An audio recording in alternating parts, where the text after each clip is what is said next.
নমস্কার বন্ধুরা, আমি Sanjay. Welcome to car friends. অনেক দিন পর কার ফ্রেন্ডস নিয়ে আবার আপনাদের সামনে এলাম। আজকে বলবো খুব একটা গুরুত্বপূর্ণ বিষয়, গাড়ির মাইলেজ কমে যাওয়ার 5টা প্রধান কারণ। Number one tyre pressure. Tyre pressure যদি ঠিক না থাকে গাড়ির মাইলেজ কমবে। নাম্বার টু হচ্ছে ইঞ্জিন অয়েল টাইমলি চেঞ্জ না করা। Number three, air filter choked and dirty. Number four, গাড়ি চালানোর সময় হঠাৎ hard acceleration and hard braking. Number five, গাড়ির সার্ভিসিং ঠিকমতো টাইমে না করানো। তাই মাইলেজ কমে গেলে শুধু গাড়ির ওপর দোষ দেবেন না, এই বিষয়গুলো একবার চেক করান। ভিডিওটা ভালো লাগলে লাইক অ্যান্ড শেয়ার করবেন, সাবস্ক্রাইব করে দেবেন।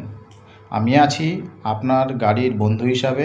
কার friends, save smart, drive smart, save more. আমি আগামী ভিডিওতে জানবো আপনার গাড়ি আসলে কত মাইলেজ দিচ্ছে, সেটা সঠিকভাবে বুঝবেন কিভাবে।